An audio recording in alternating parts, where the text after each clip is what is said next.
¿Quieres ser un ingeniero de software pero no sabes por dónde comenzar? En este video te traigo la ruta de aprendizaje del ingeniero de software.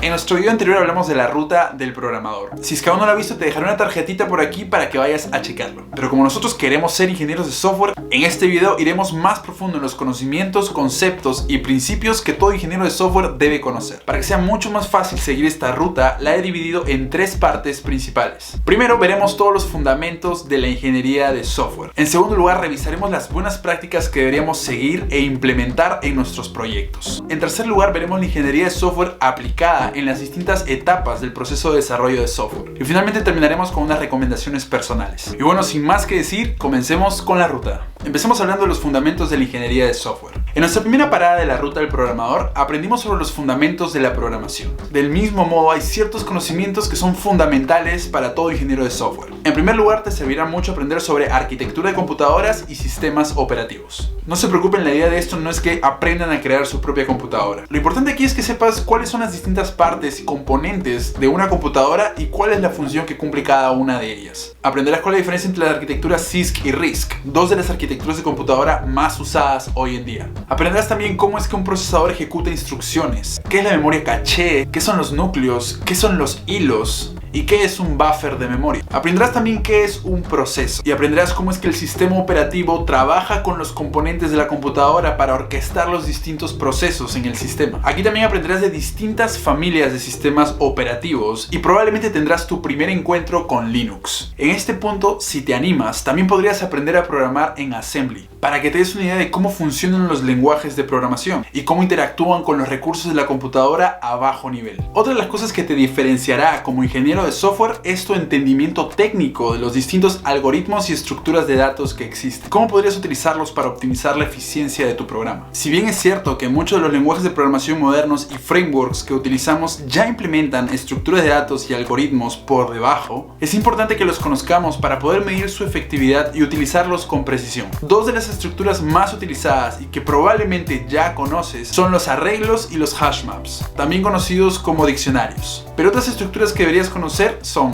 las listas enlazadas, las pilas y colas, los heaps, los grafos, los árboles y sus diferentes variaciones. Por otro lado, entre los algoritmos que deberías conocer están los algoritmos de recursividad, divide y vencerás, programación dinámica, algoritmos greedy, fuerza bruta, backtracking y los distintos algoritmos de búsqueda y ordenamiento.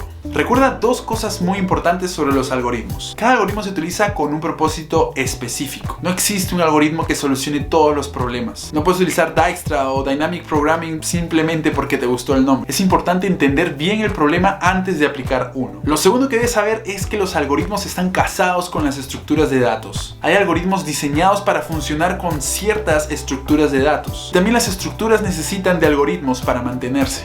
Finalmente, como parte de los fundamentos de la ingeniería de software, es indispensable que conozcas bien cuál es el ciclo de vida del desarrollo de software. Existen algunas variaciones y debates sobre cuáles deberían ser las etapas y fases del ciclo de vida de desarrollo de software, pero las fases más aceptadas en la comunidad son las siguientes. La primera es la fase de ideación y análisis preliminar. Todo gran proyecto inicia con una idea, pero es importante que sepamos desde el comienzo qué tan viable es construir esa idea. En esta fase analizarás si es que alguien más en alguna parte del mundo ha hecho algo similar y si es que podrías replicar su modelo en tu propio proyecto. Por otro lado, si es que esta idea implica hacer algo que nunca se ha hecho antes, probablemente esta fase requiere extenderse un poco más para realizar las distintas investigaciones y experimentaciones. Dicho en pocas palabras, en esta primera fase definimos qué es lo que queremos hacer. En segundo lugar está la fase de captura y análisis de requerimientos. Luego que tenemos clara nuestra idea y sabemos que es viable, lo siguiente es definir cómo es que queremos desarrollarlo. En tercer lugar sigue la fase de diseño del software. Aquí es importante que tengas claro qué tecnologías vas a utilizar.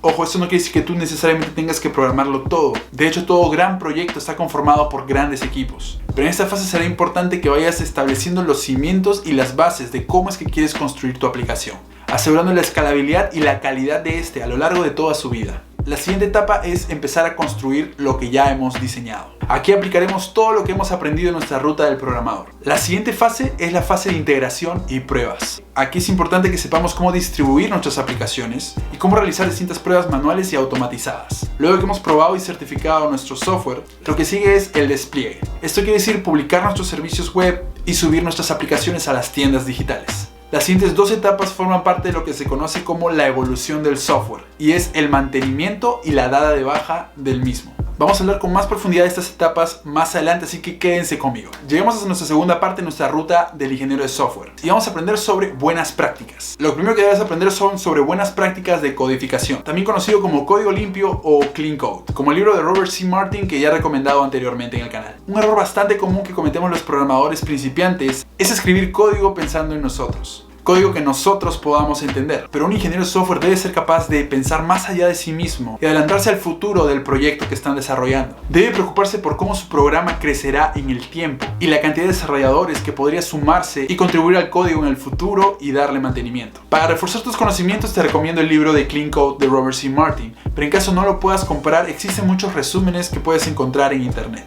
Algunas de las recomendaciones que encontramos en el libro son las siguientes. La primera es seguir las convenciones estándares del lenguaje de programación que estamos utilizando. Cosas como nombrar nuestras variables empezando con minúscula o mayúscula, o si podemos utilizar guiones o guiones bajos. Cada lenguaje tiene sus preferencias. En este punto te recomiendo mucho que utilices linters. Son herramientas que escanean tu código para asegurarse que estés cumpliendo con estas buenas prácticas o convenciones del lenguaje de programación. Lo segundo es que mantengas tu código lo más simple posible. Si tu función empieza a hacer demasiadas cosas, pues trata de dividirla en múltiples funciones. Tercero, sé consistente con tu código. No empieces escribiendo código en español y luego inglés. No empieces utilizando una palabra como prefijo y luego utilizarla como sufijo. Si programas de una manera, mantén ese mismo estándar a lo largo de todo tu código. Y otra de las recomendaciones más comunes es el nombre de tus variables, funciones o tipos. Preferiblemente utiliza nombres que se expliquen a sí mismos. Evita los acrónimos y las abreviaciones. Y una de las recomendaciones del tío Bob es que el tamaño del nombre sea directamente proporcional al tamaño del código en el que vamos a utilizar dicho nombre. Por lo que si quieres utilizar el clásico for con una variable de iteración i, lo puedes hacer siempre y cuando vayas a utilizar esa i solamente en una línea o dos de código. Pero si esa i la vas a estar utilizando en 10 o 15 líneas de código, ponle un mejor nombre a esa variable. Y bueno, hay muchas otras recomendaciones de las que podríamos hablar, pero eso sería como para otro video. Así que pasemos a nuestra siguiente parada. Lo siguiente que deberás aprender es sobre metodologías ágiles de desarrollo. Verás, en la antigüedad, años atrás, la forma en la que se desarrollaba software era muy diferente. ¿Recuerdan todas las etapas y fases de desarrollo de software? Pues en las organizaciones solía existir una gran burocracia para pasar de una fase a otra. Las metodologías ágiles nacen como una respuesta a esta burocracia. Y el objetivo de estas metodologías es poder agregarle valor al software de forma iterativa e incremental, haciendo más rápida la entrega del producto a nuestros usuarios finales. Ese periodo o iteración se le conoce como sprint y puede durar por lo general entre 2 a 3 semanas. Una de las metodologías ágiles más utilizadas en el mercado actualmente es Scrum. Familiarizarte con esta metodología podría sumar muchísimo a tu perfil. En esta parada también deberías aprender sobre qué es un MVP, que es lo mínimo que necesitas para que tu producto sea viable. Ese es el producto inicial que lanzarás al mercado y sobre el cual irás iterando e incrementando en cada sprint. En otro de mis videos hablo un poco más sobre esto, por si quieres ir a verlo. Lo siguiente que necesitas aprender es sobre distintos paradigmas de programación. Probablemente en tu ruta como programador empezaste programando de una forma estructurada, teniendo una función tras otra en una misma página. Pero luego aprendiste sobre programación orientada a objetos y fuiste separando atributos y funcionalidades en diferentes clases. Por otro lado, si estás pensando desarrollar para iOS en Swift, necesitarás conocer sobre los paradigmas de programación orientados a protocolos y sobre programación funcional. El paradigma de programación funcional también es muy utilizado en lenguajes de programación como JavaScript. Cada paradigma te regala una mirada diferente de cómo ver el software. Es muy importante que conozcas más de uno para poder diseñar mejores soluciones. Recuerda también que cada uno de estos paradigmas tiene distintas reglas y principios que deberías conocer y dominar a la perfección. Dos de los principios que deberías conocer es el principio Dry y el principio Solid. Dry viene de Don't Repeat Yourself y básicamente quiere decir no repitas código. Si ves código repetido, trata de abstraerlo en una función o una clase o otro componente que puedas reutilizar. Y los principios Solid es un poco más complejo que eso, así que lo vamos a dejar para otro video. El objetivo de estos principios es poder mantener un código limpio, desacoplado, reutilizable, fácil de mantener y fácil de probar. Lo último en nuestra lista de buenas prácticas que deberías conocer es sobre documentación. Hay situaciones en las que el código no es suficiente para explicar lo que se quiere hacer, o tienes un proyecto muy grande en el que nuevos desarrolladores se están integrando al equipo y necesitas algo que los ayude a familiarizarse y sumergirse en el proyecto. Por eso es importante la documentación.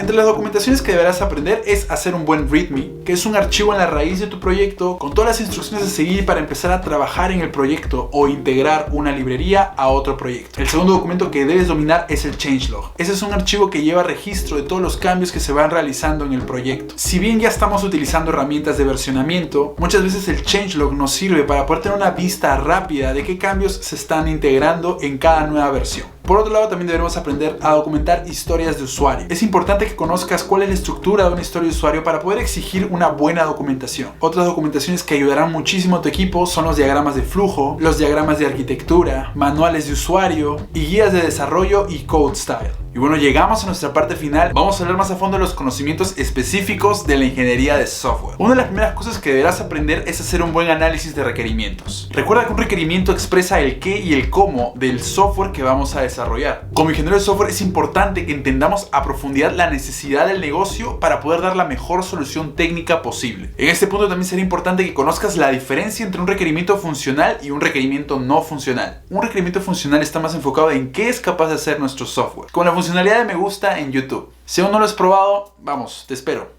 Por otro lado, un requerimiento no funcional está más enfocado en el cómo, como por ejemplo la forma y el color del botón, la animación que queremos que haga o los sonidos que queremos que se reproduzcan cuando lo presionemos. Y algo que probablemente no será muy fácil al inicio, pero que es importante que logres desarrollar, es la capacidad de hacer pushback. El pushback son las observaciones y objeciones que podamos hacer frente a un requerimiento, sea porque supere nuestra capacidad o porque represente alguna limitación técnica. Para esto, aprender a dar estimaciones también va a ser importante. Pero no te preocupes, estimar con precisión es una tarea bastante difícil, inclusive para equipos de desarrolladores senior, ya que contemplar todas las variables y contratiempos que puedan surgir en el camino es prácticamente imposible. Pero si nunca estimas, nunca sabrás la capacidad y velocidad de tu equipo. Así que empieza a estimar. Lo siguiente que deberás conocer como ingeniero de software es sobre calidad de software. Aquí deberás familiarizarte con los distintos atributos de la calidad. La idoneidad, que describe si el software hace lo que se supone que debería hacer. La eficiencia, que describe si el software que hemos construido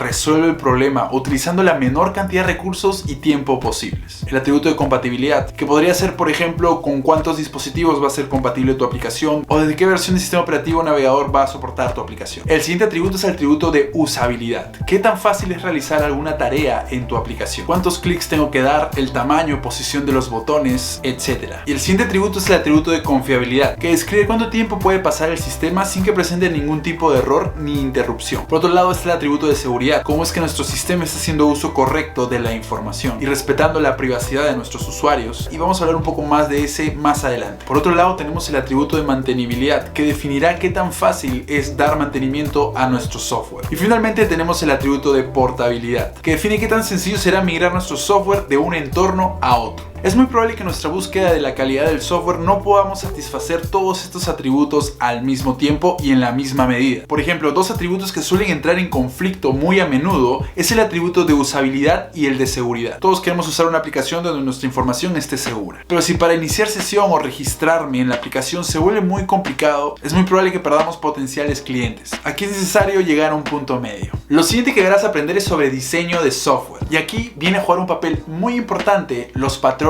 de diseño. Los patrones de diseño no son más que soluciones comunes a problemas comunes a la hora de diseñar software. Aquí deberás aprender sobre los distintos tipos de patrones de diseño que existen. Los patrones de diseño creacionales, estructurales y de comportamiento. Te dejaré un link en la descripción con una muy buena fuente para aprender más sobre patrones de diseño. El segundo punto de nuestra lista es probablemente el más popular cuando hablamos de ingeniería de software. Estoy hablando de la arquitectura de software. Cuando hablamos de arquitectura de software, muy similar a cuando hablamos de la arquitectura de una casa o un edificio, nos referimos a la estructura y fundamentos de nuestro software. Y esta contempla dos aspectos principales. Primero, cuáles serán los módulos o componentes de nuestro software. Y segundo, cómo es que estos van a interactuar entre sí. Cómo es que estos envían y reciben información. Para definir los fundamentos y la estructura de nuestro software, tenemos también patrones de diseño de arquitectura, que no vienen a ser otra cosa más que patrones de diseño estructurales, pero de una complejidad mayor. Entre los patrones de diseño de arquitectura más populares encontraremos el clásico monolítico, la arquitectura distribuida, el patrón MVC o modelo vista controlador, el patrón por capas, el patrón de microservicios, el patrón hexagonal, entre otros. Lo siguiente que necesitamos conocer también es cómo vamos a diseñar la comunicación entre los distintos componentes de nuestra arquitectura.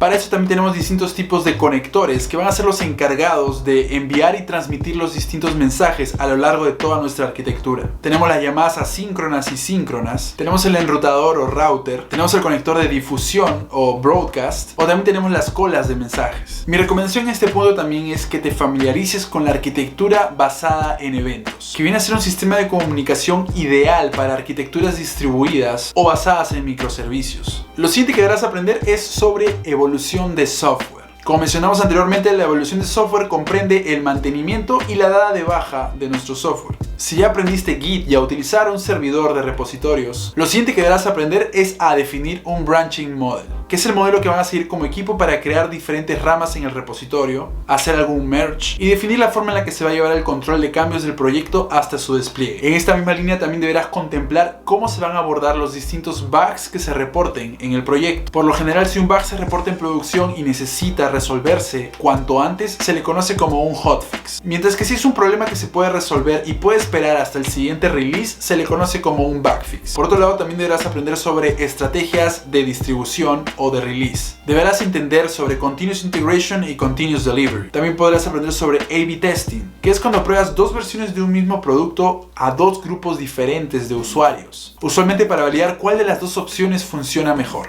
Y por otro lado, también deberás conocer sobre los Canary Releases, que es cuando despliegas una funcionalidad a un grupo limitado o reducido de usuarios para poder medir el impacto que este pueda tener. Finalmente, otro tópico importante que deberás aprender es sobre cómo llevar un correcto versionamiento. Uno de los estándares más utilizados para esto es el Semantic Versioning o versionamiento semántico. Por último, pero no menos importante, otra de las cosas que deberás aprender es sobre seguridad de la información. La seguridad de la información tendrá tres objetivos principales, que es velar por la confidencialidad, integridad y disponibilidad de la información. Independientemente del rubro en el que trabajes, existen normas que buscan velar por la privacidad de la información de nuestros usuarios, como la Ley de Protección de Datos Personales o el GDPR en Europa. Y es importante que nos familiaricemos con estas leyes para no incumplir ninguna. También, si trabajas desarrollando software para el sector financiero, deberías conocer sobre PCI DSS, que es un estándar de seguridad normativo para toda entidad que transmita, procese o almacene información de tarjetas de crédito o débito. También, como ingeniero de software, deberás aprender de cuáles son las vulnerabilidades y ataques más comunes y aprender cómo evitarlos. OWASP es una organización que cada año recopila las vulnerabilidades más frecuentes en aplicaciones web y móviles. Si quieres ser un buen ingeniero de software, deberías estudiarla. Incluso OWASP tiene checklists de implementación con todos los pasos que necesitas seguir para asegurarte que tu aplicación no sea vulnerable. Y si quieres meterte aún más a fondo, podrías aprender sobre técnicas de ethical hacking o pruebas de penetración. De esa forma podrás pensar como un atacante y prepararte para lo peor. Y bueno, llegamos al final de nuestra ruta, pero no me quería ir sin antes dejarte algunos consejos. Sé que cuando empezamos con el desarrollo, lo más que queremos es empezar a programar y crear nuevas cosas y aplicar lo último que aprendimos en el último tutorial que vimos. Pero te aseguro que si empiezas a recorrer esta ruta junto con tu ruta como programador,